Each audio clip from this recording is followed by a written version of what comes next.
Class 6ல term 2ல unit 3 வந்து பார்க்க போகிறோம். இது வந்து changes around us unit name வந்து. ஸோ சேஞ்சஸ் அப்படின்னா என்னென்னு பார்த்தீங்கன்னா லா ஆஃப் நேச்சர்னு சொல்லுவோம். ஏதாச்சும் ஒரு விஷயம் வந்து டிஃப்ரெண்ட்டாக நம்மளுக்கு கிடைக்குதுன்னா அதுதான் சேஞ்சஸ். ஒரு விஷயத்துலேருந்து மாற்றம் ஏற்படுது அப்படிங்கிறது தான் சேஞ்சுன்னு சொல்லுவோம். ஸோ அதை என்ன பண்ணுவாங்கன்னா அப்சர்வ் பண்ணி பார்ப்பாங்க. அப்சர்வ் பண்ணி பார்க்குறப்ப இனிஷியல் ஸ்டேஜுக்கும் ஃபைனல் ஸ்டேஜுக்கும் என்ன டிஃப்ரென்ஸ் ஆகுது அப்படிங்கிறத அப்சர்வ் பண்ணி பார்ப்பாங்க அந்த சேஞ்சஸை. ஸோ எக்ஸாம்பிள் வந்து உங்கள் புக்கில் வந்து மில்க் கொடுத்துருப்பாங்க. ஸோ மில்கை வந்து கேர்டாக மாறுறது எப்படி ஒரு நாள் ஃபுல்லாக கழிச்சு மாறுறது. ஸோ அந்த டைமில் மாறுறப்ப அதோட ப்ராப்பர்ட்டி, ஷேப்பு, அதுக்கப்புறம் கலர், டெம்பரேச்சர் இது எல்லாமே பார்ப்பாங்க. ஸோ இதுதான் அப்சர்வேஷன்னு சொல்லுவோம். இந்த மில்க் வந்து கேர்டாக மாறுதா, ஸோ இதுதான் வந்து சேஞ்சுன்னு சொல்லுவோம். ஸோ சேஞ்சுங்கிறது டெம்பரரியாகவும் இருக்கலாம், பெர்மனண்ட்டாகவும் இருக்கலாம். டெம்பரரியாக இருக்கிற சேஞ்சு வந்து ஐஸை வந்து வாட்டராக மாற்றது, திருப்பி வாட்டரை ஐஸாக மாற்றிக்கலாம். இது வந்து டெம்பரரி சேஞ்சஸ்ன்னு சொல்லுவோம். பெர்மனன்ட் சேஞ்சுங்கிறது இந்த மில்க்கு கேர்டாக மாற்றினா மறுபடியும் கேர்டை மில்காக மாற்ற முடியாது. ஸோ இதெல்லாம் வந்து பெர்மனன்ட் சேஞ்சஸ்ன்னு சொல்லுவோம். ஸோ இந்த சேஞ்சஸில் வந்து ஏதாச்சும் புது சப்ஸ்டன்ஸ் வந்து உருவாகும் பெர்மனன்ட் சேஞ்சஸில். ஸோ அதுக்கடுத்து பார்த்திங்கன்னா ஸ்லோ, ஃபாஸ்ட்டு. இந்த சேஞ்சஸ் வந்து ஸ்லோவாக இருக்குன்னா அதோட இது வந்து க்ரோத்து, நம்ம ஹியூமன் க்ரோத் வந்து ஸ்லோவாக தான் இருக்கும் ஏஜ் வைஸாக. அப்போ நீங்கள் ஒரு 6 இயர் ஓல்டுனா 6 இயர் ஓல்டு எப்படி இருப்பீங்கிற பார்ப்பீங்க. அதுக்கப்புறம் ஒரு 10 இயர் 12 இயர் இந்த மாதிரினா ஒரு க்ரோத் வந்து ஸ்லோவாக தான் நடக்கும். ஸோ இது வந்து ஸ்லோ சேஞ்சஸ். ஃபாஸ்ட் சேஞ்சஸுங்கிறது இப்போ ஏதாவது ஒரு பலூனை நீங்கள் ஊதி வச்சுருக்கீங்க, அதை வந்து நீங்கள் ஒரு குண்டூசியை வச்சு குத்துறீங்க, அப்போ வந்து அந்த பலூனை உடையுது.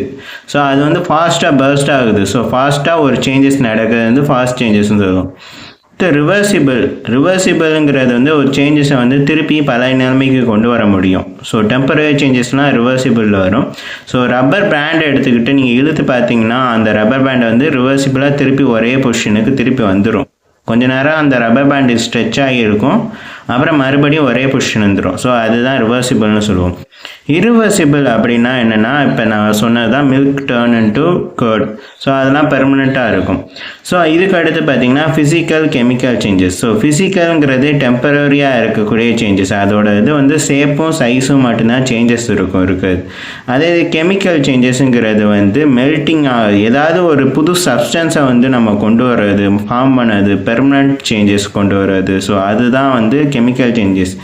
ஒரு வேதிப்பொருள்லேருந்து இன்னொரு வேதிப்பொருள் வித்தியாசமான உருவத்தில் வர்றது, அது வந்து ஸ்டேபிளாக அப்படியே இருக்கும். ஸோ அதுதான் பெர்மனெண்ட்டாக இருக்கக்கூடியதெல்லாம் கெமிக்கல் சேஞ்சஸ், புது சப்ஸ்டன்ஸை கொண்டு வர்றது. ஸோ ஃபிசிக்கல் சேஞ்சஸ்னால் அப்படின்னா என்னென்னா இப்போ தான் சொன்னால் ஷேப் அண்ட் சைஸை வந்து சேஞ்ச் பண்ணும். அது வந்து டெம்பரரியாக தான் இருக்கும். ஸோ இதுக்கு எக்ஸாம்பிள் பார்த்திங்கன்னா ஒரு வந்து ஐஸ் க்யூப் வந்து வாட்டராக மாறும், வாட்டர் வந்து கேஸாக மாறும். ஸோ இதுதான் வந்து ஒரு ஜஸ்ட் எக்ஸாம்பிள். ஸோ ஐஸை வந்து வாட்டராக மாற்றுறப்ப அதுக்கு பேர் என்ன சொல்லுவோம்னா மெல்ட்டிங்னு சொல்லுவோம். வாட்டரை வந்து ஸ்டீமாக மாற்றுறோம்னா அதுக்கு பேர் என்ன சொல்லுவோம்னா வேப்பரைசேஷன்னு சொல்லுவோம். ஸ்டீமை வாட்டராக மாற்றினா அதுக்கு பேர் கண்டென்சேஷன்னு சொல்லுவோம். வாட்டரை ஐஸாக மாற்றினா அதுக்கு பேர் ஃப்ரீசிங்னு சொல்லுவோம். சாலிடை கேஸாக மாற்றினா அதுக்கு பேர் சப்ளிமேஷன்னு சொல்லுவோம்.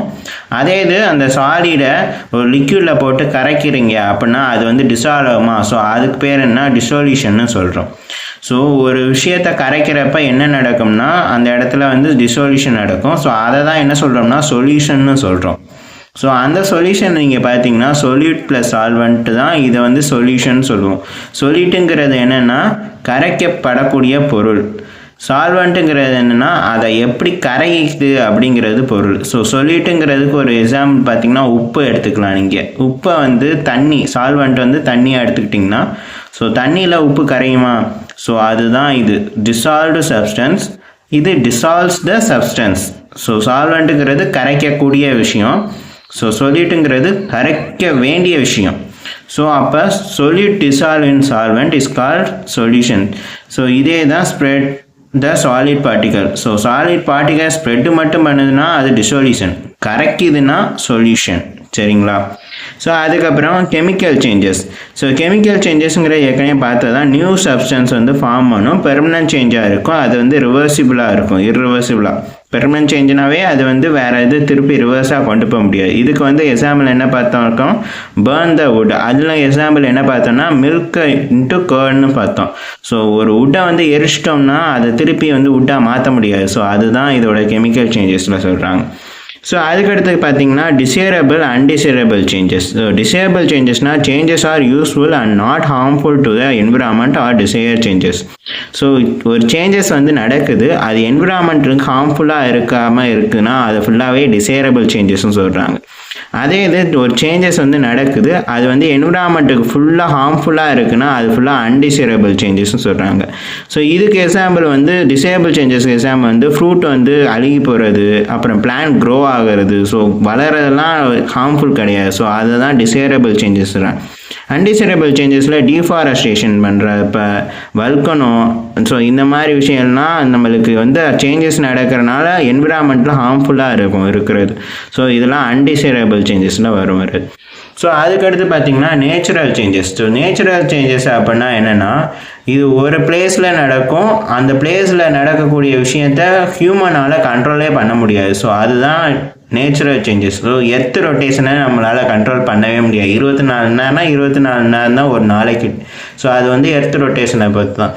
மழையை கண்ட்ரோல் பண்ண முடியாது நம்மளால். ஸோ அதே மாதிரி தான் இதுவும். ஸோ அதுக்கடுத்து பார்த்திங்கன்னா ஆர்டிஃபிஷியல் சேஞ்சஸ். ஆர்டிஃபிஷியல் சேஞ்சஸுங்கிறது சேஞ்சஸ் வந்து ஹியூமனால் ஏற்படுத்தக்கூடியது ஃபுல்லாகவே ஆர்டிஃபிஷியல் சேஞ்சஸ். ஸோ அன்டிசைரபிள் சேஞ்சஸில் நம்ம டீஃபாரஸ்டேஷன் பார்த்தோமா, அதே மாதிரி ஆர்டிஃபிஷியல் சேஞ்சஸும் ஹியூமனால் தான் டீஃபாரஸ்டேஷன் ஏற்படுது. பில்டிங் கன்ஸ்ட்ரக்ஷன் பண்ணுறாங்க. அதே மாதிரி காய்கறி அப்படியே சாப்பிட மாட்டோம், குக் பண்ணி தான் சாப்பிடுவோம்.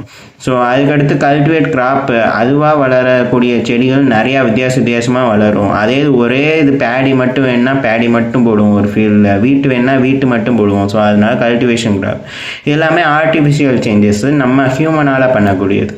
ஸோ இதோட இந்த சேஞ்சஸ் அரௌண்ட் டாபிக் வந்து முடியும் இந்த யூனிட்டில். ஸோ இந்த கண்டென்ட் உங்களுக்கு பிடிச்சிருந்துச்சுன்னா மறக்காமல் லைக், கமெண்ட் அண்ட் சப்ஸ்கிரைப் பண்ணிடுங்க.